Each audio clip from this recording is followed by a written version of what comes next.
Muito boa tarde a todas e a todos. Um grande gosto aqui de regressar à Faculdade de Direito da Universidade do Porto, onde já dei aulas há uns bons anos e é sempre um grande gosto. Também agradeço o convite que foi dirigido pela Associação de Estudantes desta faculdade e cumprimento também o Miguel Parente e o José Ribeiro e, claro, os colegas de painel, a doutora Paula Cruz, o doutor Tiago Moraes Rocha e a Marta também, que fez uma simpática apresentação do nosso currículo. Eu vou falar um pouco na perspectiva mais jurídica deste assunto dos direitos sociais. Gostei muito da intervenção da doutora Paula, realmente faz lembrar um pouco aquela ideia de que na pobreza todos se consideram especialistas, não é? São os chamados tudólogos, sabem de tudo, mas às vezes as coisas não são bem assim. Mas a pobreza insere-se num combate e numa perspectiva que tem muito que ver com uma conquista recente do nosso Estado Constitucional, que é com o Estado Social, que muitos dizem estar em crise, talvez esteja, mas acho que se impõe aqui um enquadramento sobre a importância da pobreza em geral dos direitos sociais. A pobreza é um dos aspectos dos direitos sociais, há muitos outros, não é o único, e penso que isso implica aqui digamos, uma inserção da matéria dos direitos sociais um pouco naquilo que nós hoje estamos a viver e nas dificuldades que nós estamos a viver do ponto de vista desta fadiga de um Estado Constitucional de Direito que tem 200 anos, mas que nestas décadas enfrenta algumas dificuldades acrescidas. Digamos que há aqui várias crises. Há uma crise do Estado intervencionista, evidentemente, porque surgem novos mecanismos de eficiência económica na economia privada e, portanto, a economia privada vai invadindo áreas que eram tradicionalmente da economia pública, o caso da saúde, o caso da educação, o caso da segurança social, portanto, fazendo com que o Estado se reduza e diminua de intervenção económica e passe de um Estado intervencionista a um Estado regulador. Isso é um fenómeno que está mais ou menos identificado. Esse é um dos aspectos. Outro aspecto mais complicado é a crise nos mecanismos de expressão democrática, porque nós hoje estamos muito arreliados pelos políticos e achamos que os políticos são medíocres e que não representam devidamente os interesses da sociedade. E de facto é preciso reinventar alguma coisa e corrigir alguns erros e redinamizar, evidentemente, também a importância da política, que é uma arte nobre, mas que, infelizmente, muitas vezes também se põe a jeito das críticas que lhe são desferidas. Para já não falar de outros aspectos, um deles é da segurança. Hoje temos uma percepção muito mais crítica e muito mais premente em relação à necessidade da segurança. Por exemplo, Portugal está na lista dos primeiros países com mais segurança, ou com menos insegurança, mas isso não nos deve fazer descansar e, portanto, as questões de segurança são hoje umas questões que estão na ordem do dia, sobretudo internacionais, devido às novas ameaças que sabemos, e não é apenas a questão do terrorismo jihadista. Para além da outra questão também que vai fazendo os seus efeitos, que é vivemos um Estado pós-soberano ou pós-nacional, com a partilha crescente de poderes para a esfera internacional, seja, no caso de Portugal, evidentemente, para a União Europeia, seja para outras instituições internacionais que vão tendo cada vez mais poder e isso condicionando cada vez mais a ação dos Estados. Mas neste contexto, os direitos sociais são uma conquista recente, mas alguns deles podem estar em perigo por causa destas crises. E eu aqui gostava de referir algumas perspectivas em matéria de direitos sociais. Os direitos sociais começaram por ser, aliás, uma conquista que se alcançou dentro do próprio direito constitucional. Claro que não no direito constitucional dos primórdios do Estado Liberal. No Estado Liberal não havia direitos sociais, havia só direitos civis e políticos. Mas quer logo com a questão social, portanto, o último quartel do século XIX, quer depois, sobretudo, na Europa, a seguir à Segunda Guerra Mundial, o Estado Social implantou-se por razões de natureza económica, ou com efeitos em matéria de regime económico, mas também do ponto de vista da criação de uma nova geração de direitos, dos direitos económicos, sociais e culturais. Não é essa a terminologia, curiosamente, não só da nossa Constituição, mas também de vários textos internacionais. E, portanto, acabamos por hoje ter uma intervenção do direito, quer do direito constitucional, quer do direito internacional público, em matéria de proteção dos direitos sociais. Aliás, essa intervenção é até hoje bastante diversificada e claro que isso acontece ao nível dos Estados. Portugal tem uma Constituição de 76 que sinalizou logo a importância de ter tão grande número de direitos sociais em comparação com os direitos às garantias. Aliás, isto é muito importante, porque se nós compararmos a Constituição Portuguesa de 76 com as outras constituições que a inspiraram, a Almada, de 49, ou a italiana, de 47, ou até mesmo a francesa, de 58, verificarão que é daquelas que leva mais longe a consagração de direitos económicos, sociais e culturais. Aliás, ela na prática não tem nenhum, e já a Constituição de Weimar, aliás, tinha alguma coisa em relação à qual a Bruno Gazette até significa algum processo, embora depois haja um trabalho exponencial e doutrinário realmente bastante profundo.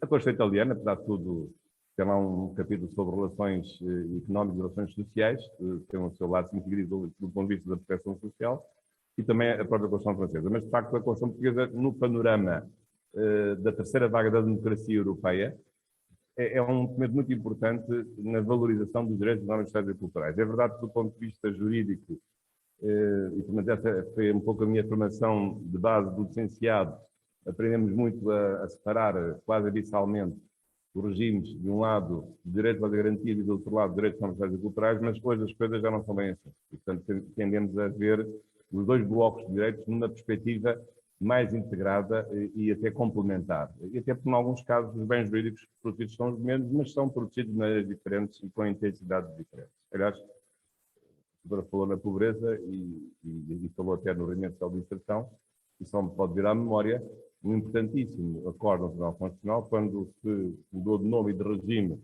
o rendimento social de inserção, o rendimento de gratuito para o rendimento social de inserção, que também corresponde a uma mudança ideológica, da mudança de um partido do Partido Socialista, de um governo socialista para um governo do PSD e do CDS, em que se mudou o nome, passou a ser rendimento social de inserção, mas se pretendeu reduzir o alcance desse rendimento. E o Tribunal Constitucional, em sede de fiscalização preventiva, num célebre acórdão, veio dizer que algumas dessas reduções eram inconstitucionais. Reduções do ponto de vista subjetivo e não sei do ponto de vista quantitativo. E como? Sendo certo que o rendimento social de inserção se deveria integrar num direito à segurança social, um dos múltiplos direitos à segurança social. Precisamente convocando algo que foi surpreendente, e foi uma grande viragem na jurisprudência constitucional, infelizmente sem grande sequência, que foi a perspectiva de o direito à vida não é só o direito a não ser morto, ou o direito a não ser executado numa pena criminal. É o direito à sobrevivência e o direito a ter um mínimo de condições de dignidade, incluindo direito a prestações do Estado para dar um mínimo de condições de dignidade a quem quer que seja, se outras fontes falharem, se o direito a alimentos, que está no Código Civil, que não tem que ser dado apenas pelos filhos ou pelos pais, mas por outros familiares, tudo isso falhar, aqui está o Estado que tem que garantir essas condições mínimas de dignidade e de sobrevivência. Portanto, o direito à vida não é só um direito negativo a não ser morto, seja na vida intrauterina, seja na vida extrauterina, seja em contexto criminal, é também um direito à sobrevivência. E não é um direito à sobrevivência rastejante, é um direito a viver com dignidade. E nesse aspecto, o Estado tem aqui uma intervenção como uma entidade prestadora e que garante essas condições mínimas de vida, e nesse contexto, a pobreza, precisamente se insere dessa perspectiva. Portanto, é preciso hoje valorizar, o debate tem sido esse, valorizar os direitos sociais. Claro que depois há questões mais complicadas, sobretudo a questão de saber se pode haver ou não o retrocesso social em matéria de direitos económicos, sociais e culturais. Aí há várias teorias, umas mais ampliativas, outras ou maximalistas, outras mais minimalistas. Eu talvez esteja numa posição intermédia. Mas também queria falar, uma vez que estamos aqui num contexto também europeu, mas queria também falar na importância que o direito internacional e o direito europeu deram à matéria de direitos sociais, que também não deve ser menosprezada. E, sobretudo, primeiro o direito internacional público, num tempo histórico em que isso não se adivinhava, que é o tempo do pós-Segunda Guerra Mundial, a Europa estava destruída, um conflito realmente sangrento e matou muita gente, mas claro que nasceu a Proteção Internacional dos Direitos Humanos, aliás, o primeiro texto da Declaração Universal dos Direitos do Homem, 10 de dezembro de 1948, aliás, o Dia Internacional dos Direitos Humanos.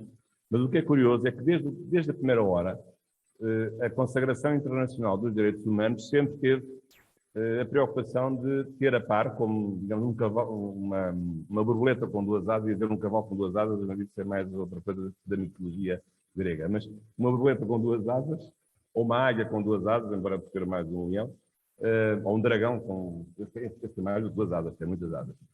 Mas, de facto, há uma perspectiva dupla, digamos, de ter ao mesmo tempo a proteção dos direitos civis e políticos, os tais da primeira geração, e ter os direitos económicos, sociais e culturais como direitos de segunda geração. Hoje já estamos na terceira ou na quarta, na quinta geração, mas pelo menos em meados do século XX esta era a preocupação. Aliás, preocupação tão forte que gerou vários problemas, até de quase impasse no desenvolvimento e na concretização de um sistema internacional de proteção das nações no âmbito das Nações Unidas. Desde logo a Declaração Universal dos Direitos Humanos, isso é preciso dizer, já tem direitos sociais, coisa que não existia, evidentemente, nos textos anteriores.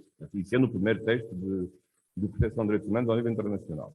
Mas mais importante do que isso foi quando essa declaração se tornou efetiva, porque era uma mera declaração, se tornou efetiva através da celebração de tratados internacionais que institucionalizaram um sistema de proteção de direitos humanos nas Nações Unidas, os famosos pactos, houve ali uma grande discussão. Nós ficámos com dois pactos. O Pacto Internacional de Direitos Civis e Políticos e o Pacto Internacional de Direitos Económicos, Sociais e Culturais. Portanto, como, no fundo, dois mundos separados, com dois tratados separados, desde 1966. Mas essa discussão não foi pacífica. Porquê? Porque estavam também em cima da mesa diferentes concepções sobre os direitos humanos. Claro que não estava uma concepção não propriamente democrática, que era a concepção comunista sobre os direitos humanos, mas que valorizava sobretudo a dimensão económica e social dos direitos, mas que não era necessariamente a única, e não era, porque há uma teoria social dos direitos humanos que não é comunista, portanto, a necessidade de garantir a sua permanência, de ambas as perspectivas, quer os direitos de primeira geração, quer os direitos de segunda geração. O que ficou a consagração dos dois conjuntos de direitos, neste caso em dois textos separados, mas com muitas críticas. Aliás, eles ficaram separados porque é a única maneira de obter um consenso num contexto que também era difícil, nos anos 60 já, de plena coexistência pacífica e de plena guerra fria entre o primeiro mundo e o segundo mundo. Mas essa foi a única maneira de salvar a concretização de um sistema internacional de direitos humanos. Mas, na verdade, o facto desses dois textos consagrarem estes dois conjuntos de uma forma separada nunca fez esquecer aos especialistas na matéria, aos políticos, aos juristas, às pessoas que ficam nessa matéria, duas características, uma das várias características dos direitos humanos, que precisamente liga os direitos sociais e culturais aos direitos civis e políticos. Qual é? É a característica da indivisibilidade dos direitos humanos. E, portanto, se é verdade que a consagração disjuntiva dos direitos humanos em dois tratados foi um revés para uma concepção unitarista dos direitos humanos, não é menos verdade que foi a única concepção, que foi a única maneira de se considerar alguma coisa, mas nunca se esquecendo que eles são interdependentes e que nos últimos tempos o caminho tem sido um caminho de aproximação e de reforço dos próprios direitos económicos, sociais e culturais e, portanto, sempre acrescentando que era a característica da universalidade dos direitos humanos, que é muito importante, que era a característica da sua supremacia supraestadual, também é a característica da chamada indivisibilidade dos direitos humanos. Portanto, isto é um aspecto importante. É verdade que a Europa, ainda antes do desenvolvimento do sistema das Nações Unidas, numa primeira fase foi pouco sensível aos direitos sociais. Estou a referir-me ao primeiro sistema, que começou ainda antes do sistema das Nações Unidas, o sistema do Conselho da Europa. Porquê? Porque, infelizmente, o Conselho da Europa funciona muito bem, mas apenas com direitos civis e políticos através da Convenção Europeia dos Direitos do Homem de 1950. Há textos de natureza social, a Carta Social Europeia, mas essa não tem qualquer sistema adjetivo de efetivação desses direitos, porque o Tribunal Europeu dos Direitos Humanos apenas conhece os direitos consagrados na Convenção Europeia e ela apenas tem, como outra exceção, direitos, liberdade e garantias, não tem direitos económicos, sociais e culturais.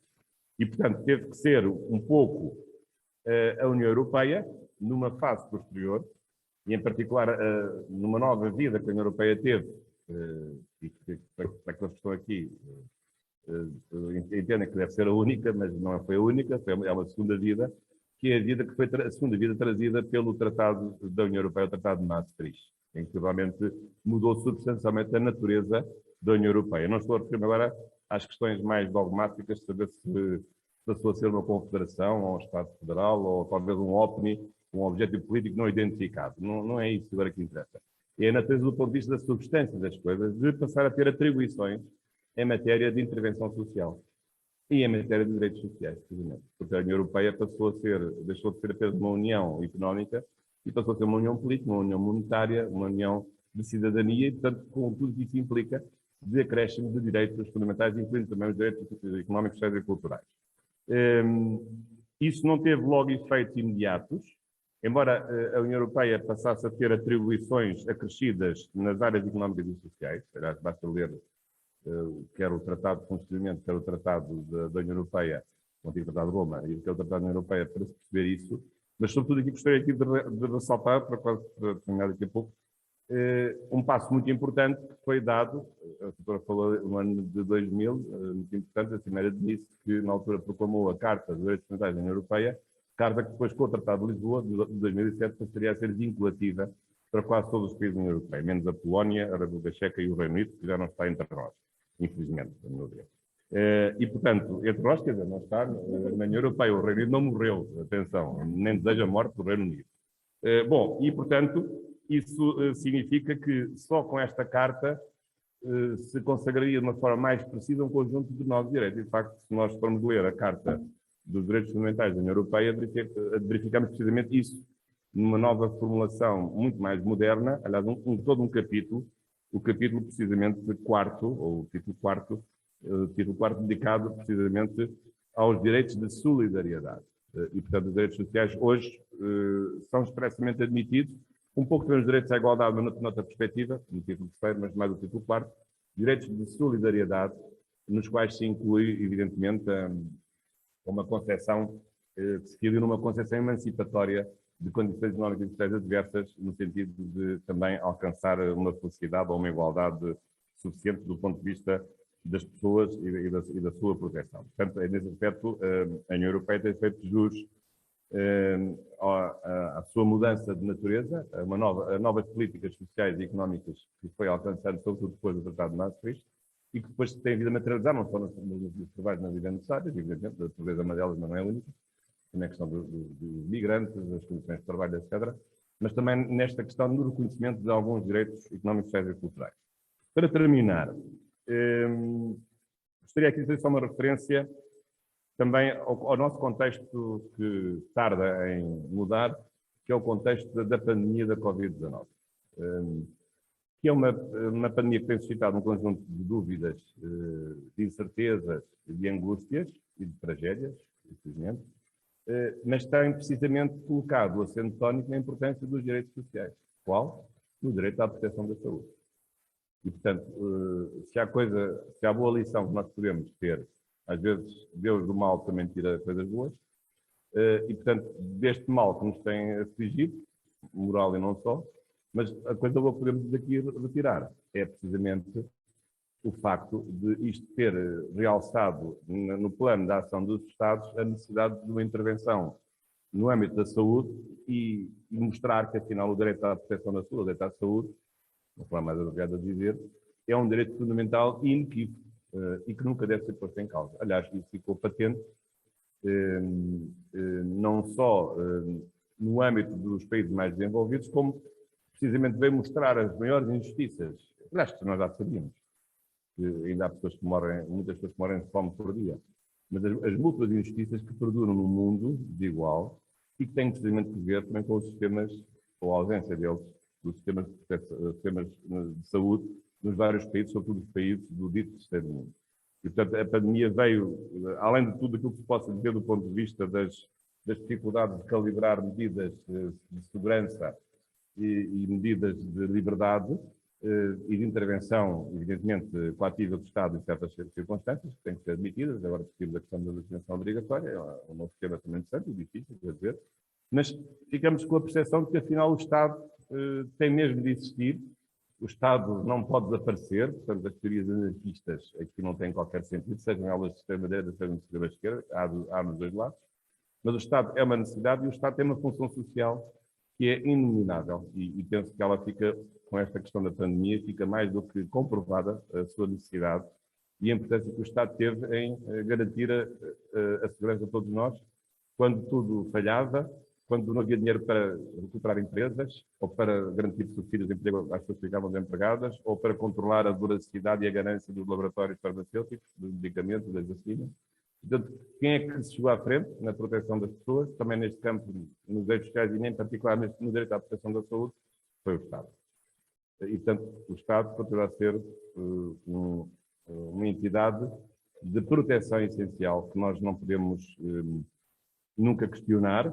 Podemos, com certeza, ter dúvidas sobre a sua dimensão e sobre alguns modelos de organização administrativa, mas julgo que este Estado de bem-estar que nós criamos na Europa depois da Segunda Guerra Mundial nunca poderá deixar de existir.